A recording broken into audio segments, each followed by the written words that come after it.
நம்ம பாடியில் இருக்க செல்ஸு ஒரு ப்ரோட்டீனை ஃப்ரீக்வெண்ட்டாக டெஸ்ட்ராய் பண்ணிகிட்டே இருக்கும்.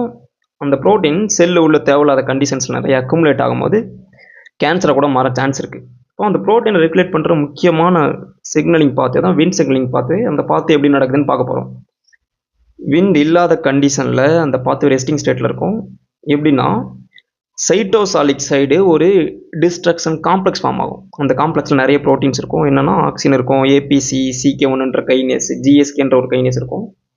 ப்ளஸ் ஆல்ரெடி சொன்ன பீட்டா கேட்டனின்ற ப்ரோட்டீன் இருக்கும். அப்படி இந்த காம்ப்ளெக்ஸ் ஃபார்ம் ஆனதுக்கப்புறம் இந்த காம்ப்ளெக்ஸில் இருக்க CK1 அண்ட் GSK என்ன பண்ணுன்னா பீட்டா கேட்டனினை பாஸ்புலேட் பண்ணும். அப்படி பாஸ்புலேட் ஆன பீட்டா கேட்டனினை ரெகக்னைஸ் பண்ணிட்டு யார் பைண்ட் ஆவா அப்படின்னா பீட்டா TRCPE3 பிக்யூட்டிலிகேஸ் அப்படின்ற ஒரு ப்ரோட்டீன் வந்து பைண்ட் பண்ணிட்டு இபிகுட்டினேஷன் டேக் கொடுக்கும். அப்படி இபிகுட்டினேஷன் டேக் ஆகிடுச்சுன்னா இந்த பீட்டா கேட்டனின் டீக்ரேட் ஆகிடும். இந்த பீட்டா கேட்டனினால் நியூக்ளியஸ் உள்ள போக முடியாது. விண்ட் சிக்னலிங் இன்வால்வ் ஆகிற எந்த ஜீன்ஸும் எக்ஸ்பிரஸ் ஆகாது.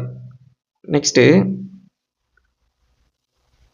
விண்ட் சிக்னல் அதாவது லிகேண்ட் வரும்போது அதோட ரிசெப்டாரில் பைண்ட் ஆகும். என்ன ரிசெப்டார்னா ஃப்ரிசெல்டு ப்ளஸ் LRP.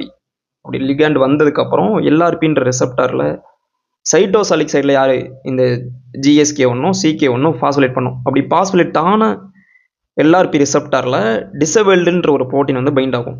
அப்படி LRP டிசபிள்டு காம்ப்ளெக்ஸ் ஃபார்ம் ஆனதுக்கப்புறம் ஆல்ரெடி அந்த டிஸ்ட்ரக்ஷன் காம்ப்ளெக்ஸில் இருந்த ஆக்சின் வந்து இங்கே வந்துடும். இங்கே பாஸ்புலேட் ஆன LRP கூடயும் டிசபிள்டு கூடயும் பைண்ட் ஆகிட்டு அந்த டிஸ்ட்ரக்ஷன் காம்ப்ளெக்ஸ் வந்து டிஸ்அசம்பிள் ஆகிடும். ஆல்ரெடி மேலே சொன்ன மாதிரி. இப்போது பீட்டா கேட்டனின் ஃப்ரீ ஆகும். அப்படி பீட்டா கேட்டனின் ஃப்ரீ ஆகிடுச்சு அப்படின்னா பீட்டா கேட்டனினை பாஸ்புலேட் பண்ணுறதுக்கோ ப்ளஸ் இபிகுட்டினேஷன் டேக் கொடுக்குறதுக்கோ எந்த ப்ரோட்டீனும் கிடையாது.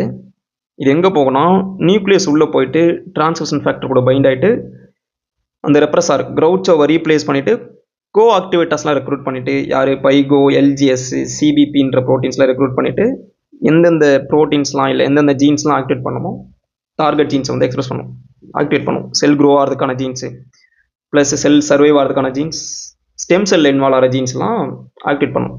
இதுதான் என்னென்னா விண்ட் சிக்னலிங் பாத்வே. இது மாதிரி full wind signalling pathway YouTube சேனலில் இருக்கும். ப்ளஸ் ஸ்பேஸ்மேன் அகாடமியை ஃபாலோ பண்ணுங்கள். தேங்க்யூ.